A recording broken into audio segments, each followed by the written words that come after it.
मेरे गुरुदेव अपने गोल पे गुरुदेव बोल भी साथ में हाथ खेलना।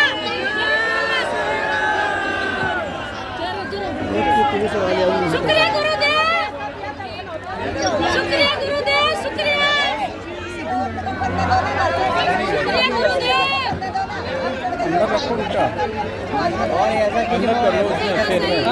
भाविन भाई, भाविन भाई इधर आओ, इधर इधर से मैंने दर्शन कर दिया। ये अपना मोबाइल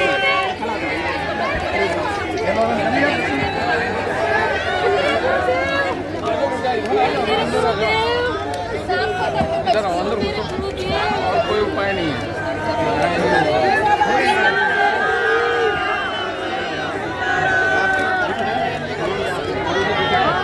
सामने लाइव के सामने दिख रहा है। आप मोबाइल हटाओ थोड़ा सा।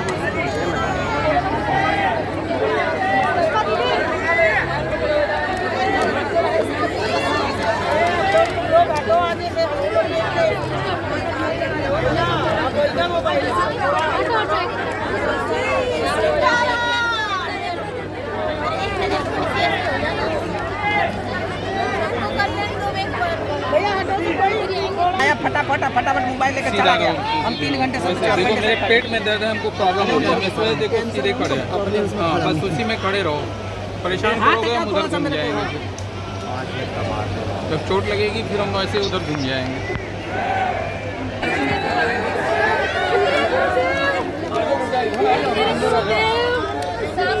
इधर अंदर घुसो, और कोई उपाय नहीं है।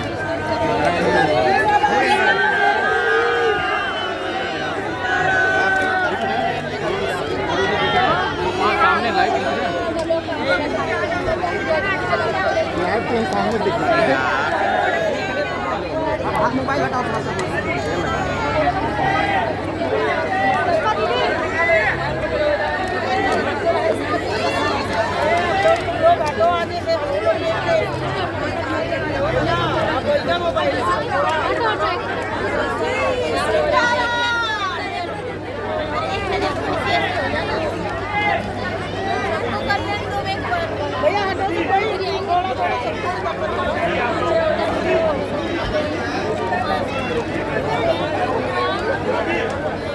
हमारी चोट लग जाएगी, कैसे खड़े हो गए आप?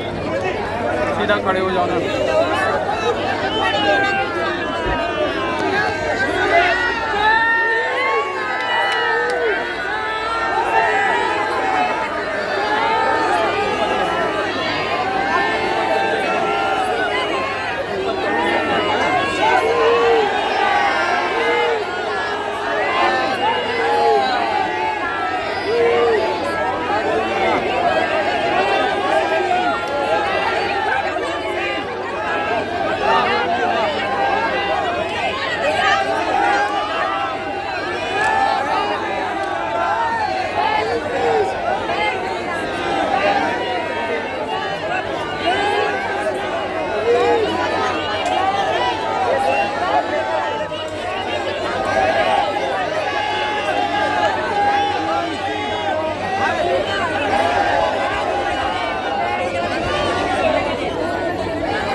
पूछ पकड़ के उठाना।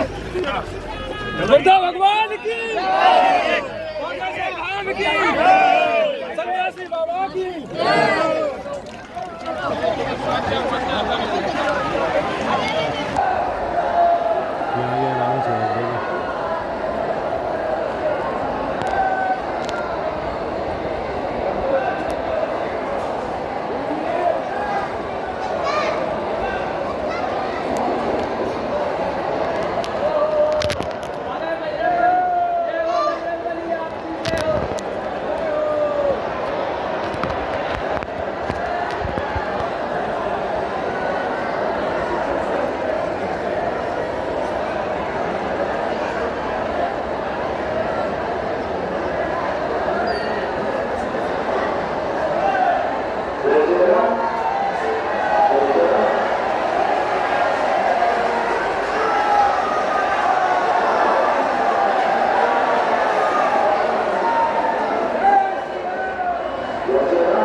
किसी को बोली नहीं है, 2 आदमी 3 आदमी आते हैं। पुराना कल वाला है, वो कल जिनकी बच गई थी।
जिन्होंने कल से पंडाल में छोड़ा उन पगलन की भी जय। पूरी रात सुबह 4 बजे तक जो हमारे निवास पर दरवाजे पर चल्ला-चूर करते रहे, वो हमको पूरी रात जगाते रहे, उन पगले भक्तन की भी जय। खुद भी नहीं सोए, हमें भी नहीं सोने दिया, फिर भी कह रहे थे गुरु जी नहीं मिल रहे, ऐसे पगलन की भी। नमः पार्वती पते हर हर।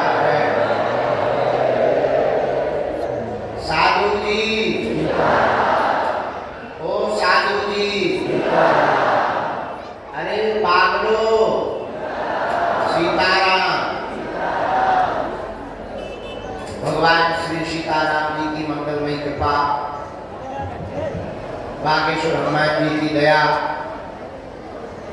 सदगुरु सन्यासी बाबा के चरणों का प्रताप, अनवरत 11 तारीख से 15 तारीख तक पावन तीर्थ बागेश्वर धाम पर दिव्य दरबार लगने की संकल्प की घोषणा हुई थी।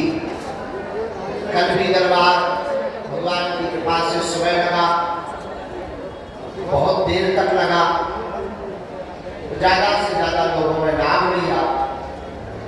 तो जैसा कि कल हमने घोषणा की थी आज के लिए कि आज हम 7 बजे आ जाएंगे, तुम अपनी घड़ी के अनुसार 7 बजे के पहले ही आ गए।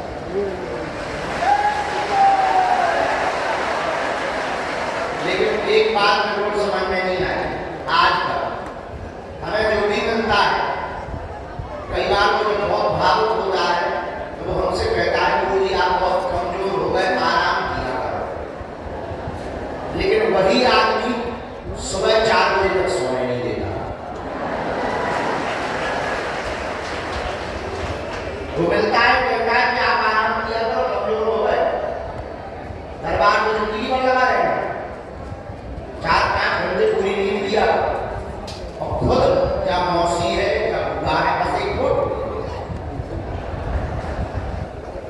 कल यहाँ दरबार को समय को हो गया था, आप लोगों ने कृपा हमें कर दी, हम 12 बजे लगभग यहाँ से निकल गए थे। 9 बजे दरबार शुरू करने के बाद 12:30 पौने 1 बजे यहाँ से निकले। पुरानी जन्मभूमि जहाँ हमारी गाँव है, हम डायरेक्ट यहाँ से जन्मभूमि गए, हमने जन्मभूमि को प्रदान किया। वहाँ पर हमें चाय की, परिवार में एक शादी है, तो शादी में हमें जान ही पाना है, तो पहले ही हम सम्मिलित हो पाए, चुप्ती कर वहीं हमने भोजन किया कालू चाचा के यहाँ। लगभग 4 बजे जब बहुत थक गए तब वापस आए, सोचा 1-2 घंटे आराम करेंगे और फिर भभूति बांटे। 3-4 घंटे की भभूति में लगभग 2-3 हज़ार लोग फ्री हो जाते। बाहर पागो भभूति शुरू की है कि 20 मिनट में एक दूसरे के ऊपर आदमी चढ़ रहे हैं। तब तो लगता हमको जो है उठना पड़ा। कुछ आश्रम की मीटिंग रहती है धाम की, कभी ये कंस्ट्रक्शन का काम, कभी मंदिर का काम, नए बदलाव चलते रहते हैं। थोड़ा मीटिंग में बैठे तब तक पुलिस प्रशासन आ गया। पुलिस प्रशासन ने मीटिंग ली कि हनुमान जन्मोत्सव में क्या क्या होना है। पुलिस प्रशासन से मीटिंग हुई, लंबी हुई, 10, साढ़े 10, 11 बजे रात भोजन नहीं मिला। 10:30, 11 बजे कुछ मरीज थे गंभीर, उन मरीजों को निकाला, उन मरीजों को भभूति दी, उनकी वार्ता को हनुमान जी के चरणों में रखा। 12, साढ़े 12 बजे तब तक नेताजी का वक्त है, रुक तो फाड़ दो, पूर्व समय दे दिया था पहले, तो अपने समय के अनुसार आए। चलो आधा घंटा 1 घंटा ये बज गए। 1:30 बजे से हमने फिर भभूति बांटी। सुबह 4 बजे तक भभूति बांटने के बाद भी एक माताजी यही कह के गई कि सिर्फ बड़ों से मिलती है।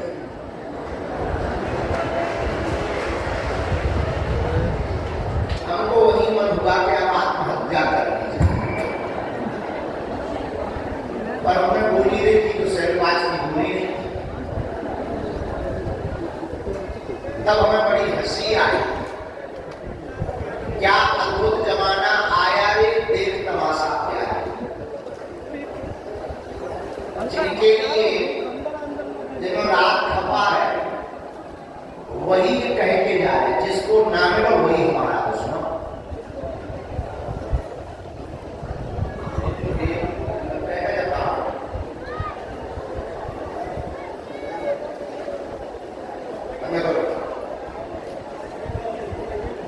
ऐसे 4, साढ़े 4 बजे सुबह सोए, 2 घंटा हमने विश्राम किया। तो पुरानी आदत थी, इस सुबह के दरबार का नियम इसलिए बनाया था कि गुरु जी रात को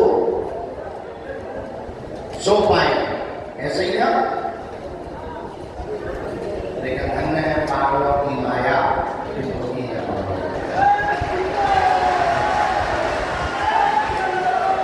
ये तो थी कि हमारी रात ऐसे कटी।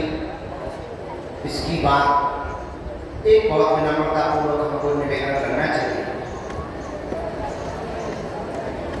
आप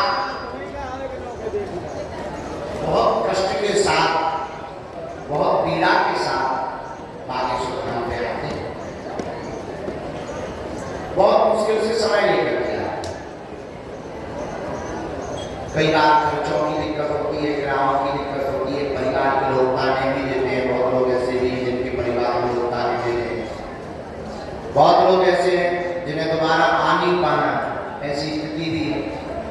बहुत लोग ऐसे हैं जो जीवन भर आने के लिए बैठे हैं। बहुत लोग ऐसे हैं, रोगी को भी अभी नहीं बैठा, बीच में बिल्कुल नहीं लगा, वही बीच में बैठा, क्योंकि इससे असुविधा हो गई, आगे वालों को भी प्रवेश नहीं तो हम आपकी भावनाओं को और आपकी स्थितियों को बहुत विनम्रता पूर्वक समझते हैं, लेकिन हमारी भी स्थिति को एक बार आप विचार करना। कई लोग 3-3 साल से आए, 2-2 साल से आए, मिल नहीं पा रहे। बस हमारे सामने इतना सा बंद रहता है, आपको तो हमें मिलना है, आपकी समस्या को हम समझते हैं, लेकिन जो 2-2, 3-3 साल से आ रहा, जिसकी प्यास बहुत भयंकर हो गई, उसको थोड़ा सा भी अगर 1 मिनट का हमारा समय मिल जाए तो उसकी भगवान से आस्था नहीं टूटेगी, उसे भगवती भर मिल जाएगी। और तय ये है, पर्चा से कल्याण नहीं होता, भगवती ही चमत्कार कर रही है। लाखों लोग हमको तो रोज मिलते हैं, हमें मिलते कि नहीं मिलते वो बात अलग है, अपने अपने खोजने की बात है। जैसे जो खोजो मिलता है, मार्केट होता है तो मार्केट में जो भी खोजो वो प्राप्त होता है। ऐसे ही दरबार है, दरबार में जो खोजो नकारात्मक सकारात्मक सब मिल जाएगा। और ये खोजने वाली बात ही नहीं है, ये दोनों एक जगह होते ही है। जहाँ सकारात्मक होगी वहीं नकारात्मक होगी, जहाँ सम्मान होगा वहीं अपमान छिपा होगा, जहाँ उजाला होगा वहीं कोने में अंधेरा छिपा होगा। भाई कोने में अंधेरा भागता नहीं, लाइट बंद कर दो तुरंत सामने आ जाए। ये स्वाभाविक है, वो छिपा रहता है, सामने नहीं है पर छिपा रहता है। सकारात्मक भी आप खोज सकते हैं, नकारात्मक भी खोज सकते हैं। हमको किसी को एक दार्शनिक को पढ़ रहे थे, बहुत अच्छी बात कर रहे थे वो। सुकरात नाम का एक दार्शनिक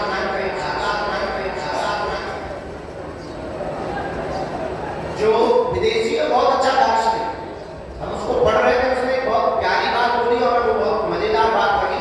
बोले किसी ने बुद्ध से किसी ने एक महापुरुष से पूछा, संत से, कि तुम मोक्ष की बात करते हो कि सब लोग मोक्ष पा सकते हैं, अगर सब लोग मोक्ष पा सकते हैं तो सब लोग मोक्ष पा क्यों नहीं है? तो मोक्ष की बात करते हो और सब लोग मोक्ष पा सकते हैं, सब लोग मुक्ति पा सकते हैं। जैसे हम कहते हैं ना कि सब लोग संकट मुक्त हो सकते हैं, तो कोई पूछे कि अगर सब लोग संकट मुक्त हो सकते हैं तो हुए क्यों नहीं?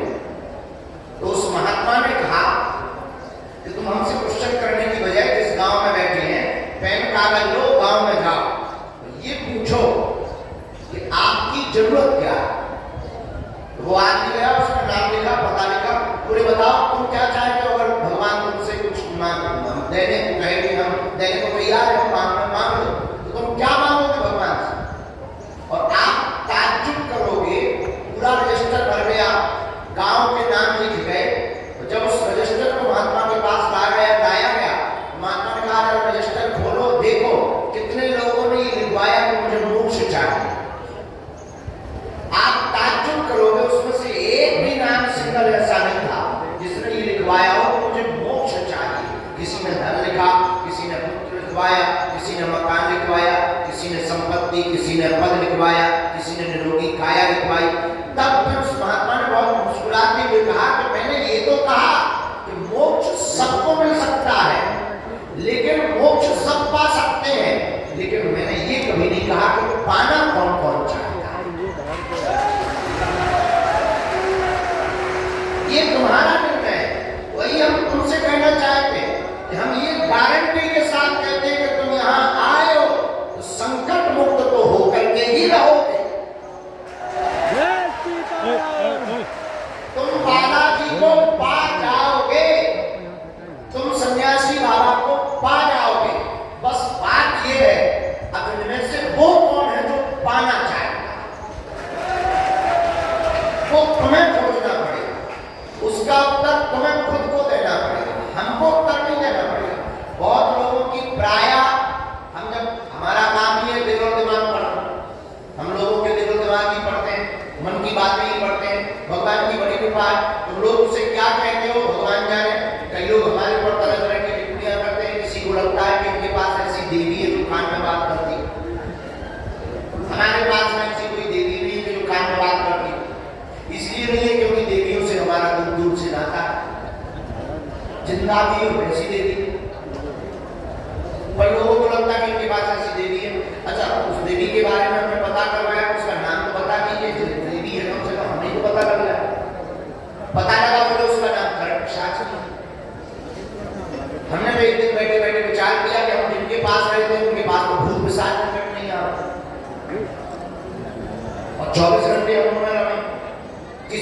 लगता है इनके पास ऐसा देवता है जो सामने बैठा है, किसी को लगता है कि इनके पास ऐसी तरकीब है कि ये दिमाग पढ़ लेते। सच ये है कि हमने कोई पढ़ाई नहीं की कि हम दिमाग पढ़ लें, तो दिमाग पढ़ ले उसके लिए आदमी सामने जरूरी है। और हमारा वाईफाई में ऐसा है कि आदमी ना भी हो तब भी वाईफाई बोल रहा हो। कार्ड आएगा सबको बता दो, चुपचाप इसीलिए खड़े कल भगा दिया सबको, एक ही लगेगा। विनम्रता पूर्वक है कि अब आप क्या मानते हैं आपका विषय है। हम इतना मानते हैं कि हमें तो गुरु के द्वारा, हनुमान जी के द्वारा जो सिद्धि चूरन चटनी प्राप्त हुई है, कृपा प्राप्त हुई है, इसके बारे में हम उससे ये बताना चाहते हैं कि हमने जितना जाना, जितना समझा, जितना आप लोगों को पढ़ा, वो यही पढ़ा कि कई बार आपकी भक्ति और आपका समर्पण सिर्फ अस्थायी होता है, दिखावा तो ये होता है कि गुरु जी का ध्यान हमारी तरफ जाए। जैसे कल हम भगवती बात रहे थे, एक भूतनी आई, जिंदा थी, उस पर सवार थी। अब भूतनी सवार थी कि नहीं थी, वो भूतनी क्या थी। अब वो भूतनी आई और उस भूतनी को ये पता था कि रेलिंग नाप कर जाने से गुरु जी के नजदीक पहुंच जाएंगे। और वो नजदीक आई, हमने भूतनी से बात की, उनकी क्या बात है, काले जी खाएगी।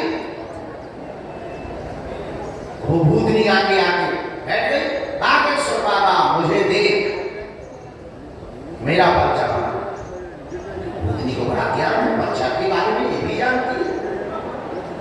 हमें हंसी इस बात पे आई कि जिंदा लोगों में तो अपना ट्रेंड है बच्चे का, मरों में भी ट्रेंड चल रहा है। हमें हंसी आई, लेकिन अब बहुत ज्यादा बनी। पर ये सब सारी चीजें जब हम लोग बोला ठीक है चुप रहे, सामने करने लगा, भूतनी आएगा काम कर ले, मैं दरबार में बैठ गया। किसी बाहर करो, बाहर करने के नाम पर भूतनी और आए पाए।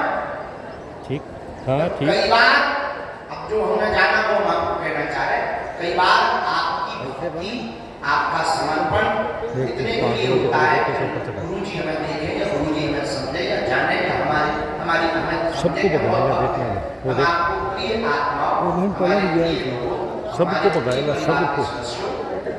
हम आपको बहुत विनम्रता पूर्वक ये कहें, हम आपका एक बार पर्चा बनाकर आपको गायब करने के लिए नहीं बैठे हैं, हम आपको चमत्कार दिखाकर ताली बजवाने नहीं बैठे हैं, हम आपसे दान तो लेते नहीं है तो दक्षिणा लेने के लिए नहीं बैठे हैं। हम 24 घंटे सिर्फ इसलिए बैठे हैं कि आपको वो प्राप्त हो जाए जो हमने पाया।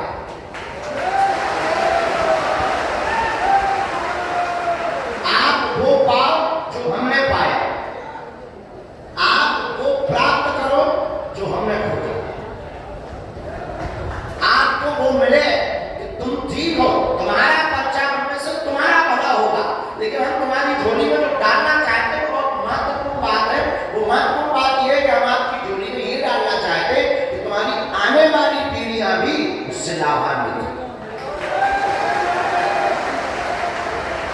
और हम आपकी झोली में ये भी डालना चाहते हैं कि आप इसको पाने के बाद ना तो आपको हमारी जरूरत पड़ेगी, जब तक आप जिएंगे तब तक आपको किसी दरबार की जरूरत नहीं पड़ेगी, क्योंकि आपकी भक्ति और आपका घर और आपका मन ही बागेश्वर दरबार है।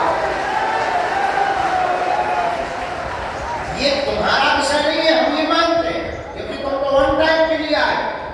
तुम्हारे मन में यही है कि बाबा अगर चमत्कार करता है तो हमारा पर्चा बना दे, हमारी समस्या मिटा दे, बस हो गया।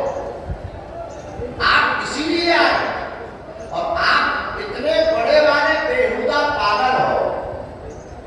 ये दुनिया में कोई धर्मगुरु इसलिए नहीं बोलता क्योंकि उनको अपना सिस्टम चलाना पड़ता है, अपना कोई सिस्टम नहीं है। भगवान की कृपा से लुगाई आई नहीं,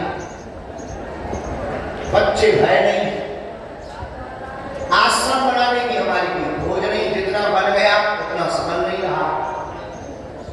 प्रसिद्धि पाने का कोई अब तरीका नहीं है, जितनी मिलनी चाहिए कि वो 27 साल में पाए। धन की जरूरत नहीं है, बड़े बड़े धनाढ्य हमारे सामने आकर के कहते हैं कि आप हमें आज्ञा दो, हम उनसे कहते हैं कि तुम हमें आज्ञा दो। और अगर तुम्हें आज्ञा देंगे तो निश्चित है कि तुम हमें भी कभी आज्ञा दो।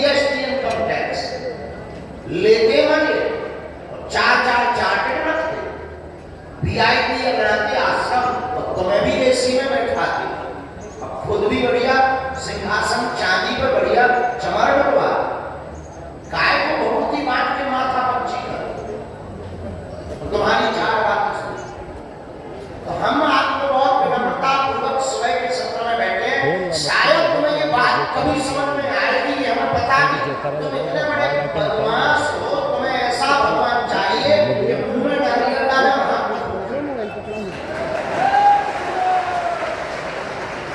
तुम इतने बड़े बारे बदमाश हो तो तुम्हें डेट चाहिए कि रुबाई आएगी तो पर डेट बताओ कब। तुम इतने बड़े बदमाश हो कि तुम मंदिर में आकर के भी शॉर्ट रास्ता ढूंढते हो कि गुरुजी मिलेंगे शॉर्ट में कैसे। तुम इतने बड़े बड़े बदमाश हो कि तुम भगवान के सामने भी भगवान के पास आकर और भगवान की शक्ति का अनुभव करके बड़े बड़े चमत्कार आंखों से देखकर तुम भगवान से भगवान को नहीं मांगते, भगवान से भी तुम 2 कौड़ी की वस्तु में मांग कर चले जाते। और तुम कहते हैं मैं भगवान का भक्त हूं, तुम कहते हैं मैं भक्त हूं, और तुम हमसे ये भी कहते हैं मैं कट्टर भक्त हूं। हमें नहीं लगता कि तुम कट्टर भक्त हो। और कट्टर भक्त होने का मतलब ये नहीं है कि आप कट्टरता से बात करते हैं। कट्टर होने का मतलब ये है कि आप स्वप्न में भी अपने नियम और अपने उसूलों से और अपने धर्म से कभी समझौता न करें। तो हम आपको डांट भी रहे, आप इसलिए बैठे नहीं हो, हमें ये पता है 10-15 मिनट बाद तो यही बोलने वाले हो, ये सब बंद करो, प्रवचन को 18 चैनल खोलो, 19 बाबा आगे तुम यही बोलने वाले हो तो जल्दी पर्चा बनाओ, हमारे बाप का नाम चाहे तुम्हें कितना समझा जाए। आए इसीलिए मन की बात जानने आए। कई बार हम नहाते समय भयंकर हंसते हैं, हमें नहाते समय ही हंसी आती। हंसी इस बात पे आती है कि हम अच्छा आदमी बाथरूम में बहुत फ्री होता, जितना भी ज्ञान उसे प्रकट होता है वो बाथरूम में ही होता। दुनिया का जितना भी ज्ञान पैदा होता वो बाथरूम के तो आप फ्री। हम नहाते समय इस बात में हंसते हैं कि बताओ कितना अद्भुत बात है कि उनकी मन की बात हम उनको ही बता देते हैं, तुम तारीफ। जिस बात से तुम पैदा हुए हम उसका नाम बता देते हैं, तुम तारीफ। ये तुम्हारे लिए बड़ी बात होती, हमारे हनुमान जी के लिए तो खेल है, इसलिए हम अक्सर बोलते हैं और फिर बोलते हैं। आज फिर बोल रहे हैं तुमको पर्चा बनाना है, असलियत में तुम्हें हनुमान जी का माना। असलियत में हम आपको जो देना चाहते हैं वो कुछ और देना चाहते हैं। वो देना ये चाहते हैं कि तुम हनुमान जी के हो जाओ, हनुमान जी तुम्हारे हो जाओ। जैसे हमने पाया वैसे तुम पाओ। एक बात हमको अलग बता दें कि हम तुमसे बिल्कुल भी अलग नहीं। जैसे तुम हो बस वैसे हम हैं। ना हम कोई भगवान है, ना कोई भगवान का अवतार है, ना हम कोई महात्मा है। ये तुम मान भी मत लेना, कोई भी हम भगवान नहीं है। तो तुम सोचो कि इतना चमत्कार, इतने लाखों करोड़ों लोग, बल्कि आपको आपकी आस्था, हम तुम्हारे लिए गुरु हैं, मार्गदर्शक हैं, और हम तुम्हें ये बताना चाहते हैं कि तुम में और हम में अंतर नहीं है। जब हम पा सकते हैं उनको तो तुम क्यों नहीं पा सकते? हम में तुम में अंतर नहीं, इसीलिए हम ये बताना चाह रहे हैं और तुम्हें देना चाह रहे हैं। तुम पूछोगे कि आपकी प्रवचन सुना क्यों है? हम इसलिए देना चाह रहे हैं कि ये भारत में जितनी भी दुकानें चल रही हैं इसी नाम पर चल रही है। और जो पाखंड की बात आप करते हो इसी का नाम पाखंड, जो आप अपने विश्वास की बात करते हो इसी का नाम अंधविश्वास। इसीलिए कोई भी दुनिया का का सकता है जब तक तुम खुद तैयार हो। पूरी दुनिया की ताकत लग जाए तुम्हारा दुख मिटाने की, अगर तुम खुद तैयार ना हो तो दुख मिटाएगा। इतना मोबाइल मत गिरा देना। पूरी दुनिया की ताकत लग जाए तुम्हें दुख देने के लिए, और अगर तुम खुद में प्रसन्न हो दुनिया की कोई भी तरकीब। अभी हम चले आ रहे हैं, आने के पहले बहुत बड़े महात्मा का फोन सुबह से बजता है। हमने मोबाइल का क्या बात हमारा पॉलिटिकल न्यूज में मैंने देखा कि नेपाल में आपके कारण कर्फ्यू लग गया। लग गया वो, बोले आप छोटी बात समझते, कोई बड़ी बात नहीं है, हमारे साथ लगती है ये कोई बड़ी बात। तब तक वो बोले कि आपको पता है कि वर्षों की न्यूज आपकी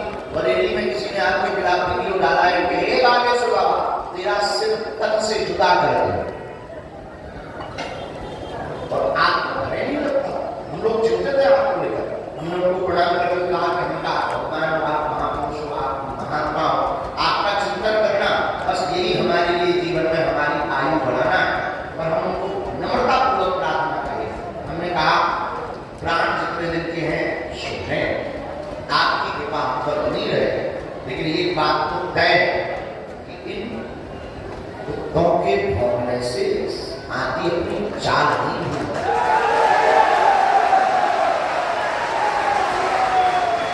हो सकता है खैर प्रवचन के लिए नहीं बैठे, दरबार के लिए बैठे, हमें भी दरबार ही शुरू करना, चाहे जितने प्रवचन सुना ले, और अंत में हम आज फिर प्रार्थना तुमसे करेंगे।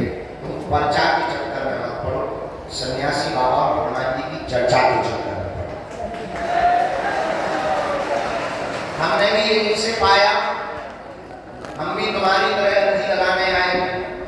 इसी गांव में हमारा जन्म हुआ, यहाँ जहाँ हम बैठे बस हमारी जगह हमारे दादा गुरु जी बैठे, बड़े सिद्ध भक्कड़ महात्मा थे।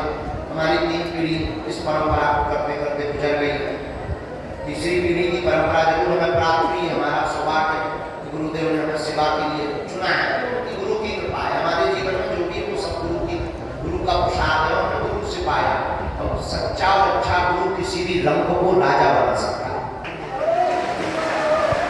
सच्चा और अच्छा गुरु किसी भी रंग को राजा बना सकता है, इतनी क्षमता गुरु रखता है।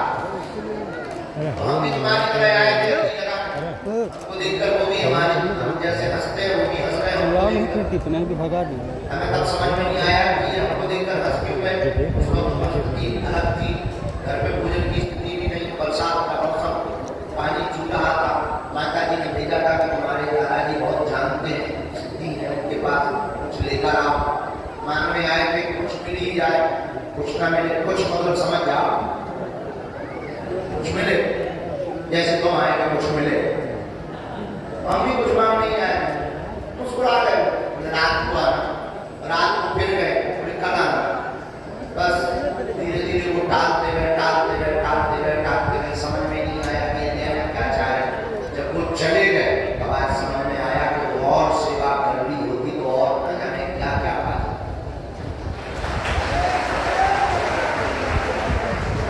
आपको भी कहेंगे आप हमारे पीछे मत पड़ो, जिनके पीछे हम पड़े और बागेश्वर बालाजी के पीछे पड़ो। आप ऐसे खड़े रहोगे तो आप थक जाओगे, आपको भी बैठना चाहिए, कोई कोने में बैठा लेना चाहिए, क्योंकि हमारी यात्रा तो चलती रहेगी। या तो बाहर हवा में बैठा लो, जब बाहर की बात नहीं आना, मैं भी जो दीवारों पर बैठे हैं बड़े सज्जन हो, आपको हमारी आत्मा भी हो, बस ये डर लगता है कि कोई पीछे से पत्थर फेंकेगा तो तुम्हें लगेगा, इसलिए दीवार से नीचे तुम्हें आ जाना चाहिए। कई लोगों का कोई ठिकाना नहीं है, कोई पीछे से पत्थर मारे, अभी तक तो नहीं मारेगा, पर हमने बोल दिया है तो शायद तैयार नहीं करेगा। आ जाइए नीचे, बहुत अच्छे और सच्चे लोग, वाह कितने ईमानदार लोग, 4-5 लोग ही नहीं।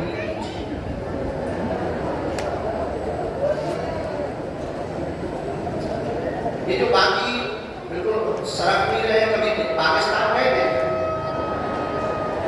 आए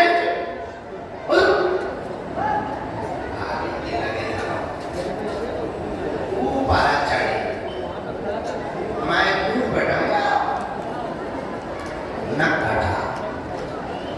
हाँ, ये जो लोहे वाली उस पे बालकनी पे बैठे, ओ डियर कम हियर, जो वहां पर लोग खड़े हैं, आप भी तमाशा ना देखो,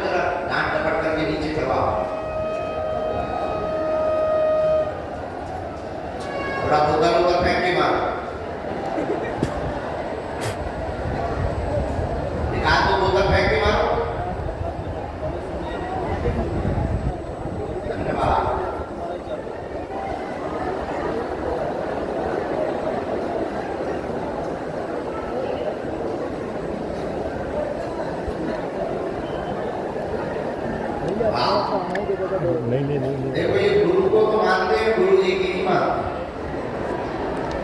इसमें कौन सा रहेगा बहुत अच्छा सब कर दिया बोलो बागेश्वर धाम की, सन्यासी बाबा की, दिव्य दरबार की, नमः पार्वती पते हर हर। साधु जी, साधु जी, साधु जी। ये बातें इस प्रकार थी कि आप सब लोग बालाजी को पकड़ो। किसको पकड़ो? जोर से बोलो। उनके ही चरण पकड़ना है। पर्चा महत्वपूर्ण नहीं है। क्या महत्वपूर्ण है? बालाजी की चर्चा। अब आप लोगों के मन में एक क्वेश्चन आता होगा कि आप बागेश्वर धाम की बात इतनी क्यों करते हैं? क्या बात? हम आपको बहुत विनम्रता पूर्वक है, बागेश्वर धाम की बात हम इतनी इसलिए करते हैं कि हमने यहां से पाया। तो आप कहोगे कि हनुमान जी तो सब जगह हैं, आप बागेश्वर धाम के लिए क्यों कहते कि पेशी आप यहाँ की करो? बात आपका बहुत अच्छी होगी और हवा तो सब जगह है, और जो कूलर के सामने बैठे उन्हें ज्यादा लगे। हवा सब जगह है, जो पंखे के नीचे बैठे उनको ज्यादा लगती है। उसी प्रकार हनुमान जी तो सब जगह है। संत जहां तपस्या करते हैं वहां हनुमान जी विशेष रूप में सिद्धियों के साथ प्रकट होते हैं। उसी धाम का नाम है, क्या नाम है? बागेश्वर। जहां सन्यासी बाबा ने एक पैर पर खड़े होकर के 1.25 करोड़ हनुमान चालीसा का पाठ किया और हनुमान जी के 5 बार साक्षात दर्शन किए। और हमारे दादाजी के दादा गुरु, ग्रैंडफादर के ग्रैंडफादर, जब उनको दर्शन हुए तो बालाजी ने कहा कि क्या चाहिए? उन्होंने कहा कि बस आपको आशीर्वाद दो कि जन कल्याण हो। तब हनुमान जी ने कहा कि हमारी एक मूर्ति वहां पर रखिए पेड़ के पास, वहां से जाकर तुम यहाँ स्थापित कर दो। जो भी यहाँ आएगा खाली हाथ आएगा, झोली भर कर के लेकर आप प्रणाम करो, दादा गुरु जी को प्रणाम करो, जिनके कारण हम लोगों का जन्म हुआ है। ऐसे माता पिता को प्रणाम करो, जिन गुरुदेव के कारण हमारे में अज्ञान मिटाओ, ज्ञान जगाओ, सत्य का प्रकाश हुआ। ऐसे उन गुरु जी के चरणों में सदा सदा जुड़े रहने के लिए, उनकी छत्र छाया पाने के लिए प्रणाम करो। गुरु बिन भवनिधि करे न कोई, जो बिन शंकर शव कोई। गुरु के बिना भवनिधि पार होना असंभव है। गुरुदेव को भी प्रणाम करो और स्थान के देवताओं को प्रणाम करो। सन्यासी बाबा की दिव्य शक्तियों को, सिद्धियों को प्रणाम करो और प्रार्थना करो कि हमारी अर्जी स्वीकार करो। और ये तय है, जितने भी लोग दरबार में बैठे हैं, जिनको आज बुलाया जाएगा सब ठीक है, कल नहीं, परसों नहीं, अभी लगातार 15 तारीख तक तो दरबार लगना है। और ये तय है कि सामूहिक अर्जी सबकी स्वीकार होगी बिना बच्चा बने ही। अगर आप नियम और पेशी का पालन करोगे तो हम गद्दी पर, उस पीठ पर बैठे हैं जहाँ 3 पीढ़ियां गुजर गई, काम तो होकर के ही रहेगा।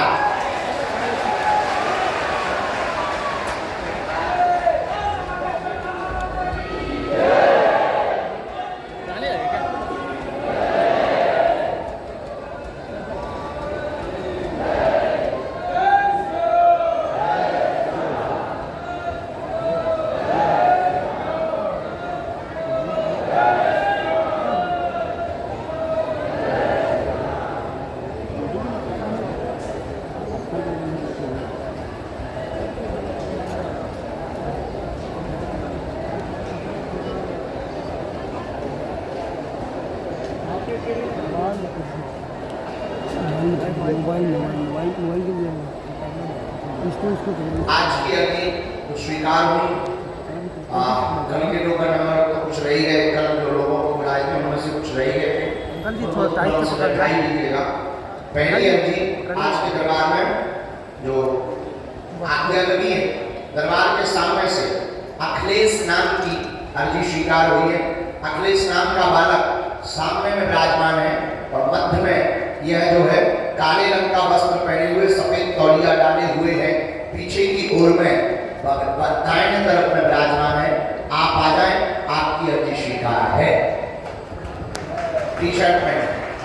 जाइए भैया, साथ में है कोई, लेकर आओ। माता जी के साथ बच्चा आ रहा है। दूसरी अर्जी, राम राम, यही बीच से आ भैया, बीच से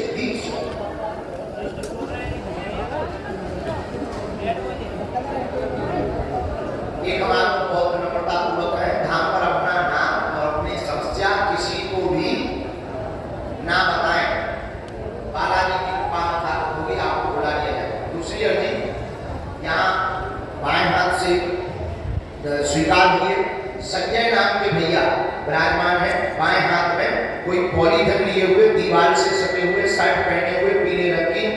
हाँ हाँ हाँ, आ जाइए।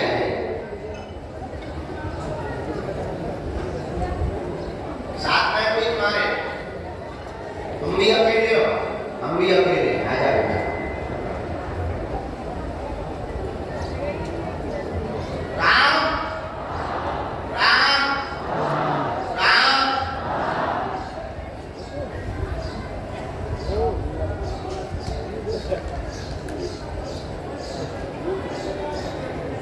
दो अर्जी पर और श्री बालाजी महाराज ने कृपा की है, हम दो अर्जियों पर उन्होंने दया की है। एक अर्जी तो पीछे की तरफ से स्वीकार हुई, सबसे लास्ट में हाथ जोड़े हुए पॉलीथिन लिए हुए जो दादाजी खड़े हुए हैं, आप आ जाए। हाँ, जिन्होंने अभी हाथ खड़ा किया दादाजी, जी जी जी, हाथ में पॉलीथिन टांगे हुए, आप आ जाइए, आपकी अर्जी स्वीकार हो गई, इनको भेज दिया जाए। सफेद बाल वाले